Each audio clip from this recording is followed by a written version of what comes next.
This is a CBS News special report. Good afternoon. I'm Maurice Dubois. President Trump and Ukrainian President Zelensky are meeting at the White House, and moments ago, the two and Vice President J.D. Vance had an extraordinarily tense moment in the Oval Office. What kind of diplomacy, J.D., you are speaking about? What do you mean?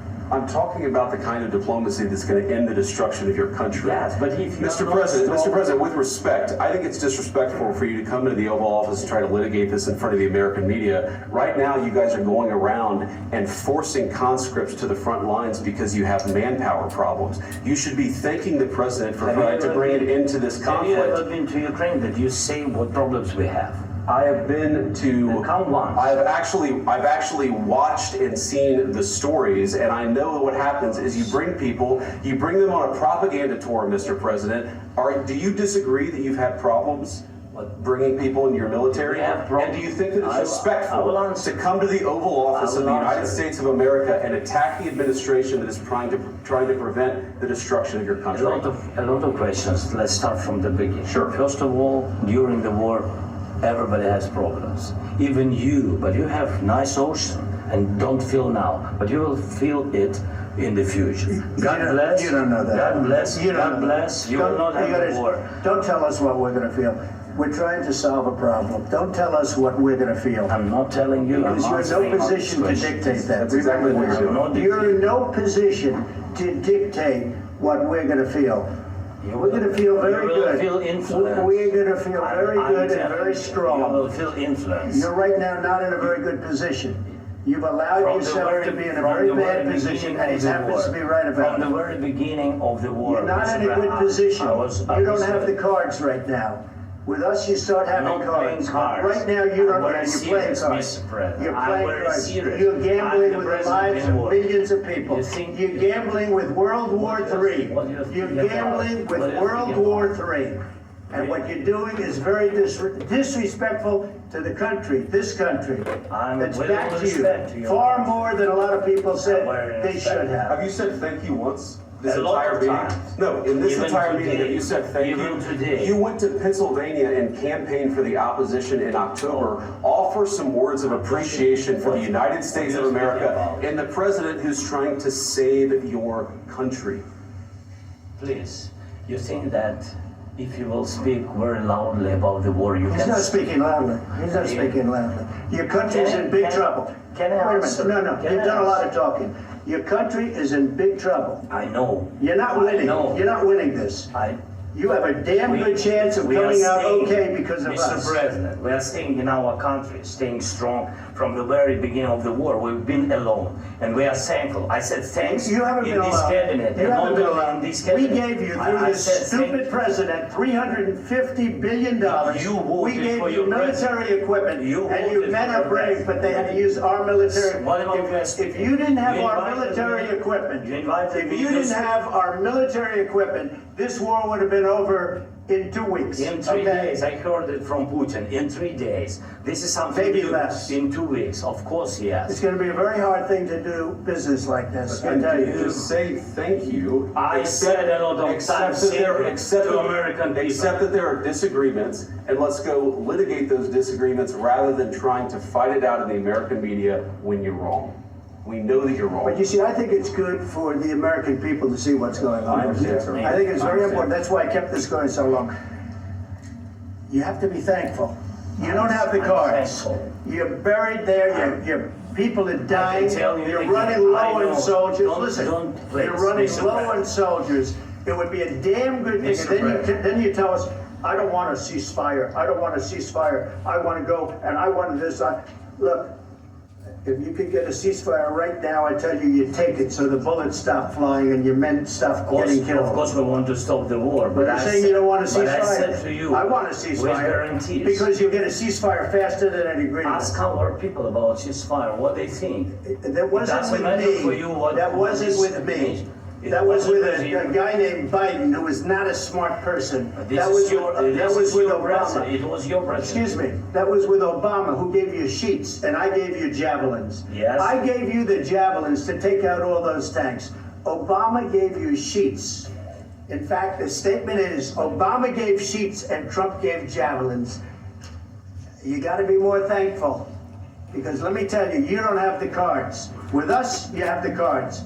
But without us, you don't have any cards. One more question to Mr. Vice President. I'm sorry. It's going to be a tough deal to make, because the attitudes have to change. What if Russia breaks ceasefire? What if Russia breaks peace talks? What do you do then?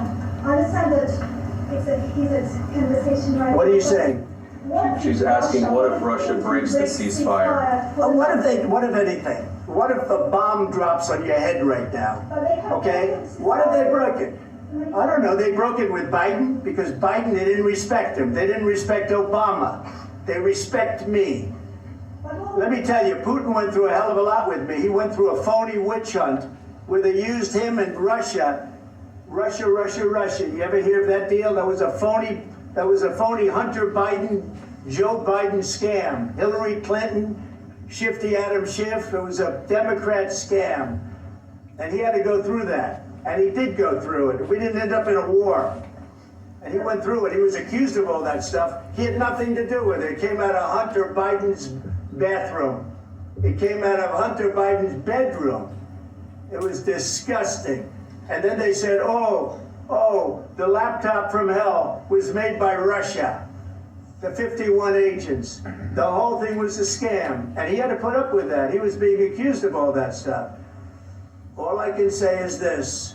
He might have broken deals with Obama and Bush, and he might have broken them with Biden. He did, maybe. Maybe he didn't. I don't know what happened. But he didn't break them with me. He wants to make a deal. I don't know if he can make a deal. The problem is, I've empowered you to be a tough guy. And I don't think you'd be a tough guy without the United States. And your people are very brave. But you're either going to make a deal or we're out. And if we're out, you'll fight it out. I don't think it's going to be pretty, but you'll fight it out. But you don't have the cards. But once we sign that deal, you're in a much better position. But you're not acting at all thankful. And that's not a nice thing. I'll be honest, that's not a nice thing. All right, I think we've seen enough. What do you think? This is going to be great television, I will say that. All right. We'll see what we can do about putting it together. Thanks,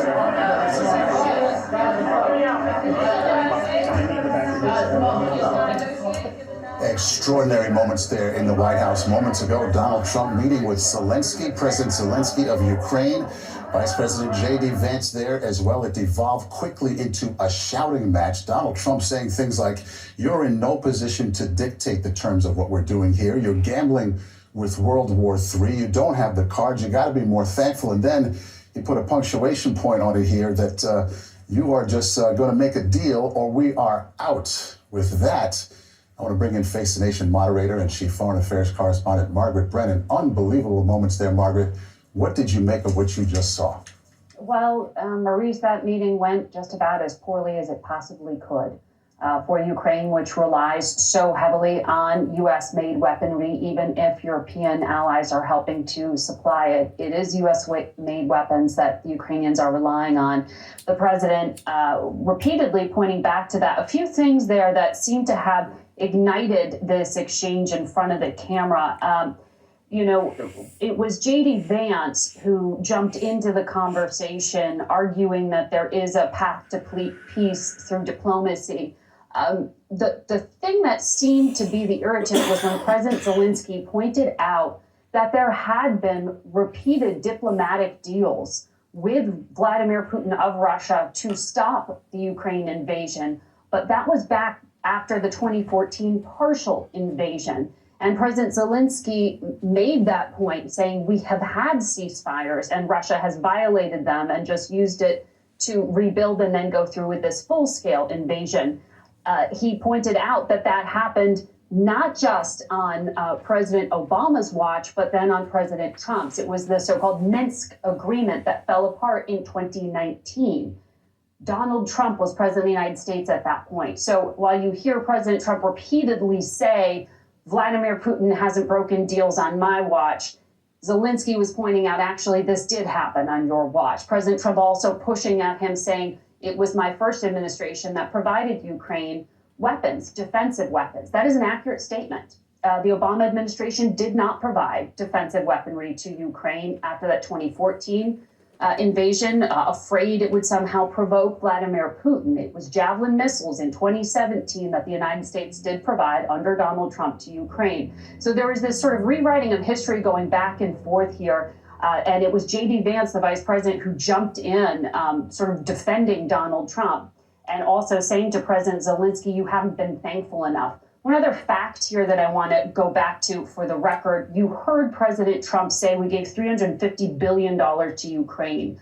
According to the CBS confirmed unit totals of U.S. aid, that's not an accurate number. The U.S. government's Ukraine Oversight Group reported Congress has appropriated $183 billion for the broader Ukraine response. The bottom line here, though, is America is the chief weapons supplier, helping Ukraine defend its democracy against Russia. And any further congressional support is going to be hard to get through and hard to get President Trump to sign off on unless he decides that Vladimir Putin isn't abiding by this as yet unagreed upon ceasefire and peace deal. President Trump said he's the one who can change the game. But it was just really explosive here. And it was a punctuation point on a week where a number of European leaders, Maurice, have come to the White House to try to persuade President Trump that Europe isn't freeloading, that Europe is doing a lot, and that Ukraine is the victim here of Russian aggression, and that should be clearly stated. Remember, Maurice, before I hand it back to you, that it was a rewriting of the facts that we saw this week, with the President of the United States no longer wanting to say that Russia was the aggressor in this conflict. And it was Russia that invaded Ukraine in 2022. As the whole world would seem to know, Margaret, as we've been pointing out all week. Let's think about this here for a second, Margaret. The president of Ukraine came here to try to make a deal, to try to deal with President Trump on negotiating to give the United States some access to the returns, the funding from the country's special minerals that they have there. Instead, they started looking backwards. There was no looking forwards to what the deal or what the peace is going to look like in terms of security for Ukraine, in terms of dealing with Russia.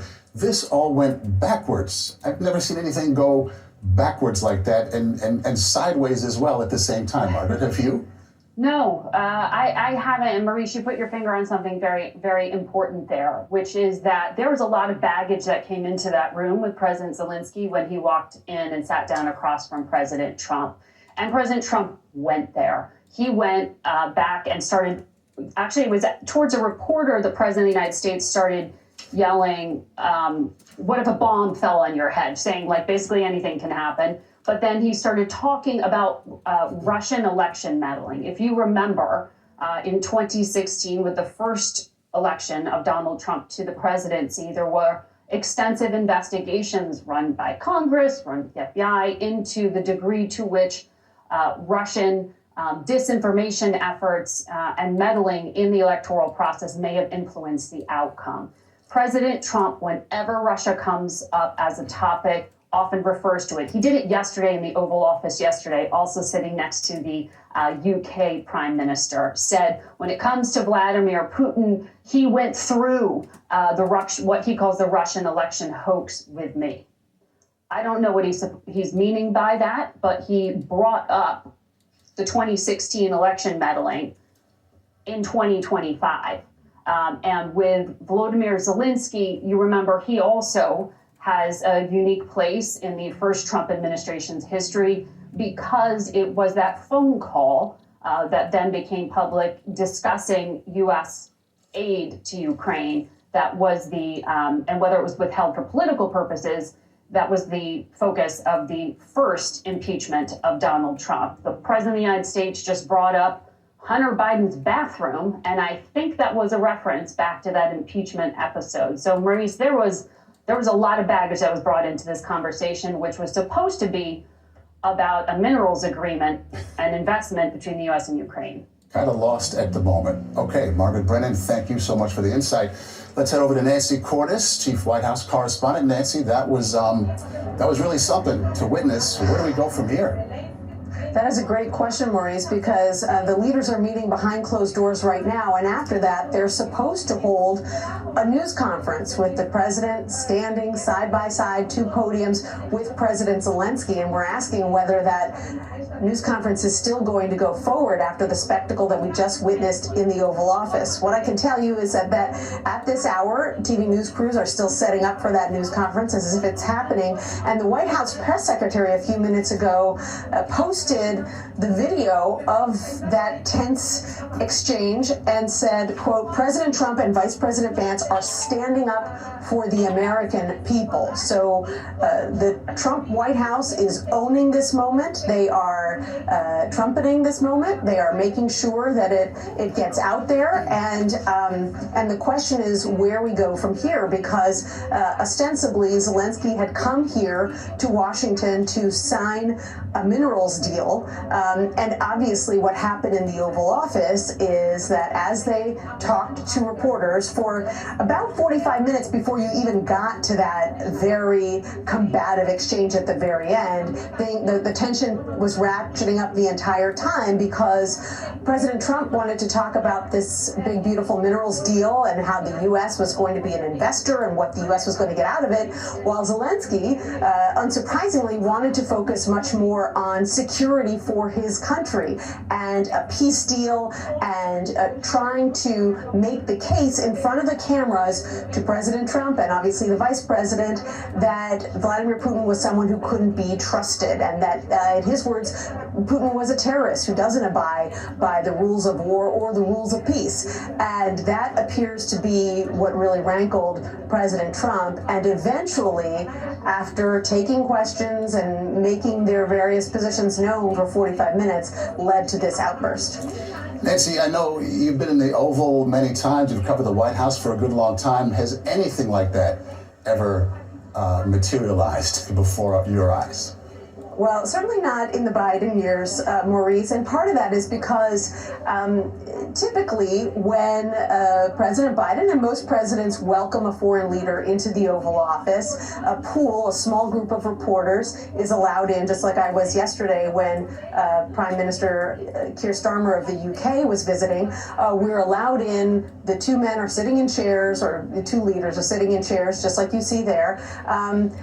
They both make a little statement. Maybe the president takes one or two questions, and then we're ushered out. You know, we're shouting, we're trying to get more questions answered, but typically that's called a spray. It doesn't last very long, and then they actually get down to business behind closed doors. What President Trump clearly likes to do is hold court, take lots of questions. The foreign leader takes lots of questions, and that poses an interesting challenge and dilemma for the foreign leader who is at his side, to make a case in public that he thinks will get him farther than if he does it in private. And in this case, that calculation by Zelensky appears to have backfired because President Trump basically ended up scolding him the way someone might scold a teenager, telling him, you're ungrateful and you need to say thank you.